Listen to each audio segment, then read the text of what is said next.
Et le up and down, c'est quoi? C'est notre mood par rapport à tout ce qui s'est passé cet été parce qu'on n'était pas avec vous. Je peux commencer, tiens. Bah oui, Pour une fois. vas-y. Allez, c'est parti. Je commence avec mon up. Mon up, cette semaine, j'ai décidé de le dédier pour la naissance de la fille de Jessica Tivna Garcia et Thibaut Garcia. Elle s'appelle Lil Wayne et non pas Lil Wayne comme le rappeur. Petit extrait vidéo de Jessica qui parlait après son accouchement. Sinon, tout va bien. Voilà, à part la fatigue et puis Lil Wayne qui est toujours bien connecté, bien surveillé. Voilà. Alors, est-ce que vous savez d'où il vient le prénom Lil Wayne?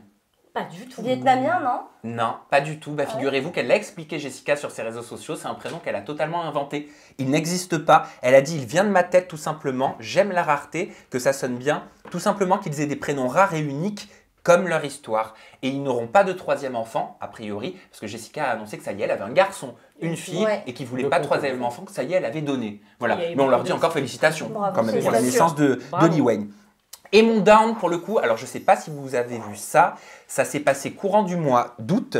Il y a Kevin Gage qui a fait un post, il était en photo avec Carla Moreau, il brandissait le drapeau de la France. Oui. Vous n'êtes pas passé à côté, forcément. Et mon down, il est pour le tollé qu'il y a eu dans les commentaires suite à leur post, parce que j'ai pas compris en fait pourquoi autant de passion dans les commentaires, même venant de personnalités, d'amis ou anciens amis à eux, je ne sais pas. En légende, ils ont marqué « Vous payez trop d'impôts, vous n'êtes pas en sécurité, vous n'avez aucun avenir. Moi, j'ai décidé de vivre là où tu pars en vacances. Vive la France ». Vous l'avez compris, vous le tollez dans les commentaires? Parce que Jessica Tivna, elle a dit « Et dire qu'après le tournage, vous aviez laissé toutes vos affaires chez nous à la maison à Dubaï pour justement déménager à Dubaï. Emoji MDR, ça me tue. » Maëva Guéna m'a dit « Mais MDR, toi aussi, tu voulais vivre à Dubaï ?» Il n'y a que Bastos, quant à lui, qui a dit « Vive la France ». Et ça fait plaisir de voir ça. Vous en pensez quoi? Moi, je pense que les gens qui ont réagi comme ça, c'est tout simplement des personnes qui se sont senties visées, tu vois, par les critiques, par en gros les citations qu'ils ont dit, vous payez trop d'impôts, vous n'êtes pas en sécurité. Ils ont repris, je pense, les arguments que prennent tous les autres influenceurs. Et ils se sont un peu sentis lésés, ils se sont dit, il se fout de notre gueule, ou bien il va à l'encontre alors que lui aussi voulait faire la même chose que nous. Je pense qu'ils l'ont juste pris comme ça. Vous seriez senti visé, vous les filles? Bah oui, mais c'est logique en même temps. Ils sont tous partis à Dubaï pour les raisons, comme tu disais, qu'il a énumérées dans son post. L'insécurité, les impôts, etc. Ils sont tous partis pour ça.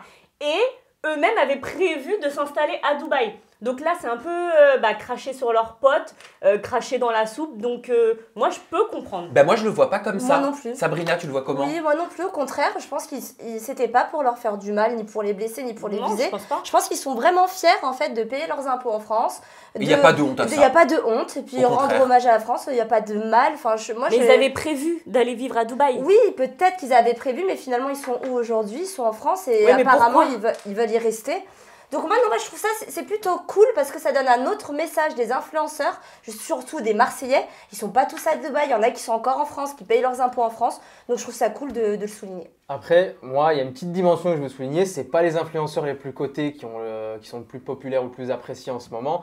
Donc est-ce que c'est pas un petit coup de com' pour remonter un peu dans la cote des followers, etc. avec tout le bordel qui s'est passé à Dubaï? Peut-être, c'est intelligent en tout cas. Ça peut être un petit post hypocrite. Mais quoi qu'il en soit, il a répondu, il a réagi, Kevin Gage, à la suite du message de Jessica Tivna. Il a marqué « Ce n'est pas visé pour les influenceurs dubaïotes, au cas où ». Voilà.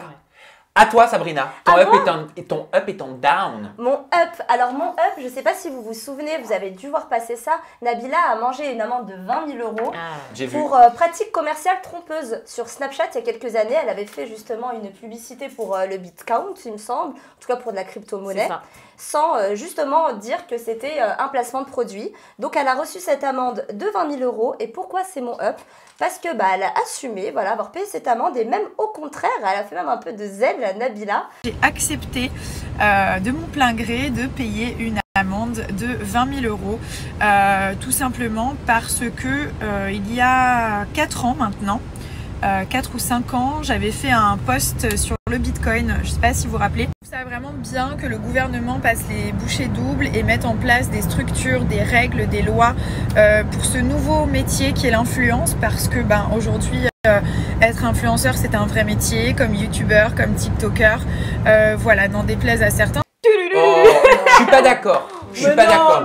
Mais tu peux pas lui reprocher de dire ça. Je trouve ça bien. Je trouve ça bien qu'elle puisse justement s'exprimer. Donc tu penses vraiment que ça vient d'elle, qu'elle dit ça comme ça? Moi, ce qui me gêne, c'est de mon plein gré. Ah oui, c'est bien le gouvernement de mon plein gré. Non mais d'accord, ok, elle a dit de mon plein gré, oui, une amende, on la paye pas de son plein gré, on la paye parce qu'on est forcé, t'es bien placé pour le savoir. Mais quand même, moi je suis d'accord avec ce qu'elle dit et j'aurais fait comme elle. Même si ça vient pas du cœur, je trouve que c'est un bel exemple.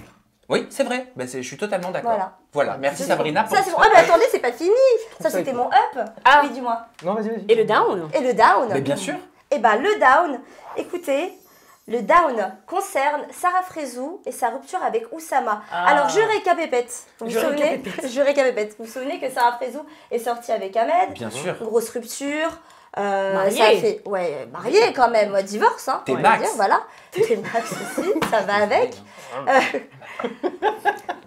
Donc, divorce avec Ahmed. Et puis, juste après, vraiment pas longtemps après, elle a rencontré Oussama, avec qui elle a vécu une amourette passionnelle, apparemment, parce qu'ils étaient tout le temps ensemble. C'est vrai. Et le jour de son anniversaire, Bichette, comme quoi elle a vraiment pas de chance en amour, elle se sépare à nouveau d'Oussama. C'est vrai que c'est pas évident pour elle en ce moment. Franchement, je me suis mise à sa place, juste en tant que femme. Ça doit être un peu douloureux. Down pour sa vie sentimentale, mais up pour le moral. Oui, mais up pour le moral, parce que j'ai peut-être un petit up pour elle. J'ai contacté Oussama pour lui demander justement où en était leur relation en ce moment, quels sont leurs échanges peut-être, peut-être qu'ils se parlent encore, etc. Et il a laissé un message très mignon à Sarah Frézou, qui est celui-ci. Je lui souhaite tout le bonheur du monde. Elle aussi me le souhaite, me souhaite que du bien. C'est une fille exceptionnelle avec un grand cœur. C'est mignon. Donc moi je trouve ça mignon. Est-ce que c'est sincère? Mais peu importe. C'est la meuf à tout. Ouais, c'est vrai, tu cherches de faire chier le monde. Mais excusez-moi, moi ça. Mais alors tu sais pourquoi? Parce que ça m'énerve. Sarah Frézou, la pauvre, elle vit des ruptures sentimentales, mais tellement horribles, tu vois. Et là, on y croyait un petit peu. Il y a eu beaucoup de doutes sur ce couple. On va pas se mentir. Il y a eu beaucoup de doutes. n'y a pas cru. Non, mais il y a eu beaucoup. Mais pas une seconde. Non, mais il y a eu beaucoup de doutes, mais on avait envie d'y croire, tu vois. Il a eu un T-Max ou ça? Je sais pas, moi je m'en fous. Non, mais c'est pour ça que ça a pas marché, ça a pas duré. Mais j'ai fait pareil avant. Mais après, voilà, je préfère que ça se fasse maintenant, que justement elle se marie encore, tu vois, et qu'elle se rende compte qu'ils sont pas faits l'un pour l'autre. Ouais, mais pourquoi il y a toujours cette vision autour de Sarah Frézou du mariage? Non, elle sort avec quelqu'un, point. Faut les faire kiffer. Non. Il y a toujours des comparaisons avec Ahmed, non. Mais surtout, la petite info aussi, c'est un blogueur, je suis désolée, je ne sais plus lequel, qui avait sorti cette information, qui comptait la demander en mariage le jour de son mariage. Encore? Le jour de son mariage? Il comptait la demander en mariage le jour de son anniversaire. Tu vois? Non, mais il comptait quand même la demander en mariage le jour de son anniversaire. Et moi, je trouve ça ouf. Donc, ça veut dire que voilà, elle aurait encore été dans des histoires de machin. Autant que ça se finisse maintenant, mais on lui souhaite tout. Elle y a cru, c'est un peu triste. Ouais, c'est dommage. Et ça marchera la prochaine fois. Mais mon petit doigt me dit, alors, écoutez bien, je fais un petit peu ma Madame Irma. Ah, vas-y. Vous allez voir dans quelques mois, je pense, mon petit doigt me dit, qu'Oussama fera partie de la villa. Pourquoi? La villa des cœurs brisés. Qu'est-ce qui te fait dire ça? Je sais pas, je le sens. Et donc tu sous-entends que Sarah Frézou va faire un aller Exactement. dans la Villa des Cœurs Brisés. Je pense qu'on aura un petit règlement de compte sur la Villa des Cœurs Brisés. Je pense, moi je dis ça, je dis, mais retenez bien quand même. Ne me dis pas que c'est fake alors là. Pour ça. Non, je pense pas que ce soit fake. En revanche, non, du tout. Pourquoi ce serait fake? Justement, parce que tu dis qu'ils vont peut-être faire la je villa. pense que c'est séparément. Je pense que Sarah rejoindra ou alors peut-être une Sarah Frézou qui va venir au patio.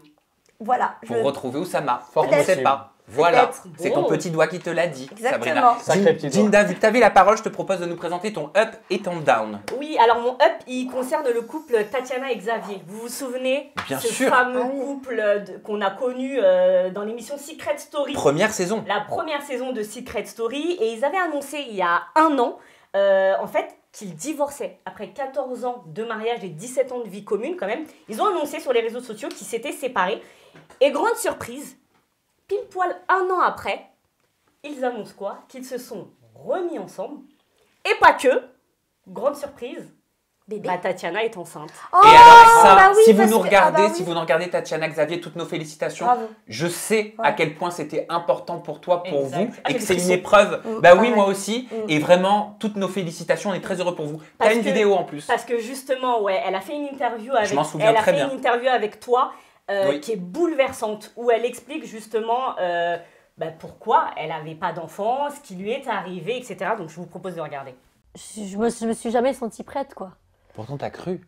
Tu as cru à un moment. Ouais, je pense que là, je le ferai parce que déjà, J'ai un mari qui est formidable, je me dois en tant qu'épouse de lui offrir un enfant, je sais que lui, il sera un père incroyable, j'ai confiance en lui, mais moi, d'avoir un enfant, c'est de repasser par tout ça. J'ai peur, quoi, de me voir enceinte, de me remémorer tout ça, de me remémorer un accouchement, de me remémorer, de retomber dans ça, quoi, de repartir dans des crises d'angoisse. Je vais avoir cet enfant pour Xavier. Après, je verrai comment moi je vais le vivre. C'est ça le truc. Parce qu'on rappelle que Tatiana a traversé de sacrées épreuves au cours de sa vie, d'où cette douleur. Exactement. Voilà. Je sais pas, on peut rentrer un petit peu dans les détails? Oui, si tu le souhaites. Elle le dit de toute façon, donc c'est pas un secret. Elle a déjà eu un enfant, il y a 19 ans maintenant, un petit garçon, mais qui est issu d'un vieux. Oui. Donc voilà, donc moi j'avais un petit message en même temps, les gens, arrêtez de pousser les gens à faire des enfants à tout prix, surtout quand vous ne connaissez pas leurs histoires personnelles. Voilà, elle a eu une vraie souffrance il y a 19 ans, parce qu'elle s'est fait battre par un connard de mec jusqu'à le jour de son accouchement, voilà, en plus. Elle a mis du temps à avoir cet enfant, mais là, voilà, on leur souhaite tout le bonheur du monde. Et maintenant, je passe à mon down. Mais oui, vas-y. Dita, on reste encore malheureusement dans tout ce qui est un peu violence conjugale, etc. Et mon down, il concerne Dita, qui a fait une story il n'y a pas longtemps, où en fait elle expliquait qu'elle s'était fait casser la gueule par son ex-petit copain. Ouais, j'ai vu ça cet été. Oui, tout à fait. Elle a même subi une opération chirurgicale. Une opération à l'œil. À ce point-là? Oui. Exactement, tellement c'était catastrophique. Et je vous propose de regarder ce qu'elle avait mis sur ses réseaux. J'ai le visage défiguré. Je vais pas pouvoir snapper ces derniers jours. Je vais pas pouvoir faire de photos Instagram, je vais pas pouvoir travailler. Je vais me faire opérer mercredi, j'ai super peur, je me suis jamais fait opérer de ma vie. Je vais devoir faire une chirurgie reconstitutrice du visage parce que j'ai la malaire cassée, fracturée. Et ici, vous ne le voyez pas, mais il y a un gros creux à l'intérieur. Je vais vous mettre les radios juste après. C'est juste horrible, je vous jure, je souhaite ça à personne. Je me réveille, j'ai une douleur de fou. Ça fait tellement mal. Comment on peut faire ça à une femme? Ça crève le cœur. Ouais, comment on peut faire ça à une femme, ouais. C'est à qui que ce soit, même d'ailleurs. Voilà, elle était dans une relation destructive et vous l'avez compris, mon down, il est plus sur la situation. Bien sûr, mais t'as pas besoin de te justifier là-dessus. On l'a totalement compris. Merci voilà, Jinda pour ton up et ton down cette semaine. À toi Zoubir, c'est quoi ton mood? Alors, on commence par le up. Le up. Le up. Je voulais... Up and down, oui, on commence par le... Non, je rigole. Merci Jinda, heureusement que tu es là. Pour le up, je voulais parler grossesse, encore une fois. Je voulais parler du nouvel enfant de Rim et de Vincent. C'est vrai, hein? Ouais, déjà, félicitations. au passage, on les félicite. Mais je suis également tombé sur la nouvelle grossesse de Jazz. Oui. J'allais dire de Jazz et Laurent, mais il n'y a que Jazz, parce qu'il n'y a que elle qui est enceinte. Tout à fait. Non, le papa aussi est enceinte, hein. Ah bon? Bah oui. Et Couvade. Bah oui, exactement. Ouais. Un père, il peut grossir aussi en même temps. Oui, prendre dans le contexte. Oui, mais il y a des pères qui sont très investis. Bon, pardon, ça c'est un autre débat. C'est vrai. Mais ça, c'est le frigo qui fait ça. Oh. Le stress. Du coup, donc je suis tombé sur leur dernier post sur Instagram. Après plus de 6 mois de secrets, de missions intensives, de cachotteries, de rumeurs, mais aussi d'inquiétudes, je vous annonce officiellement que la JLC Family va s'agrandir. Je suis enceinte de 6 mois de bonheur. J'ai été heureuse de partager ces moments seulement en famille, mais aujourd'hui, je suis heureuse de le partager avec vous tous. Ça n'a pas toujours été facile, mais après réflexion, ça en valait la peine. Eh ben, félicitations à eux. On les félicite. Mais en plus, on va voir en plus dans les épisodes qui arrivent de la JLC Family que ça lui tenait à cœur justement d'avoir ce 3e enfant et qu'elle pleurait parce qu'elle avait beaucoup de mal. Donc c'est une belle issue au final. Merci Zoubia pour ce up. Quel est ton down? Mon down, c'est Sadek. Vous avez suivi un petit peu l'histoire avec Sadek? Ah bah oui. Pas du tout. J'ai tellement déconnecté moi cet été. J'étais en Camargue, j'ai rien vu du tout. Excusez-moi. Alors, je vous montre un petit peu ce qu'a dit Sadek. Après, on rebondit sur ça. Allez. Nabila Begar, planteuse de couteaux. How much? Umayva Genam, donneuse de go. How much? وكارلا مورو ما تشوفش كارلا مورو حبيبي سامحني ده رايت نامي زي ارميان جرانجير سرسرلي بودلار هاو ماتش اكل بطيخه ميلا جاسمين بيشتكي للكاكا البوبو متاعنا والاصحاب How much? Mais alors, qui est Sadek, Zoubir? Alors, Sadek, c'est un rappeur français que j'apprécie aussi, hein, qui va un peu moins en ce moment, qui est un peu en fin de carrière, mais c'est un rappeur français. T'as pas peur, toi, hein? De? Bah, je sais pas. De te faire péter encore la gueule. Je passe après. En vrai, je passe après. Non, Sadek a fait un snap où il a clashé plusieurs influenceurs. Donc là, en l'occurrence, sur la vidéo, il a clashé des influenceuses. Et il faisait référence, il y a un autre snap, une autre story où il dit en gros, quand vous croisez des influenceurs à Dubaï, vous avez le droit de manger dans leur assiette et de boire dans leur verre. En gros, et de baiser leur femme. Exactement, c'était ça surtout. Voilà, en gros, il insinuait que si ces gens sont là aujourd'hui, les gens qui ont un rapport de loin ou de près avec la télé, c'est grâce aux followers et compagnie. J'ai trouvé ça... Alors, il y a des choses qui disaient que c'était pas faux. Mais déjà, il y a une façon de le dire.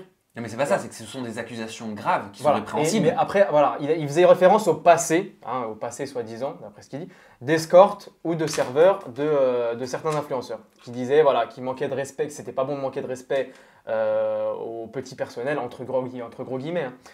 Il y a des choses où, voilà, je suis d'accord, c'est vrai, il ne faut pas manquer de respect aux gens, etc. Mais les accusations d'escorte, la façon d'amener les choses, et puis je trouve ça culotté. Moi, c'est pas les accusations qui me gênent à la rigueur, c'est la forme. Exactement, c'est la forme. Et moi, je trouve ça culotté de dire au public, si les influenceurs sont là aujourd'hui, c'est grâce à vous. S'il en est là aujourd'hui, c'est parce que ces putains d'albums, il les a vendus et qu'il y a des gens qui ont écouté sa daube. C'est un peu ça aussi. Je peux pas juger, j'ai pas écouté. Pour moi, un rappeur, c'est la même chose. Aujourd'hui, de nos jours, un rappeur, il fait des collabs restaurants. Un rappeur, il fait des snaps. Il fait même des placements de produits pour des matelas. Il fait des stories où il fait suivre toute sa journée. Il est en discover sur Snap. C'est la même chose qu'un influenceur. Et il était à Dubaï. Et il était à Dubaï. Donc pour moi, un rappeur, aujourd'hui, c'est la même chose qu'un influenceur. Il fait de l'influence à sa façon. Tu peux pas dire, moi, je me suis fait tout seul, mais pas toi. Si personne n'avait acheté son album, Sadek, on le connaîtrait pas.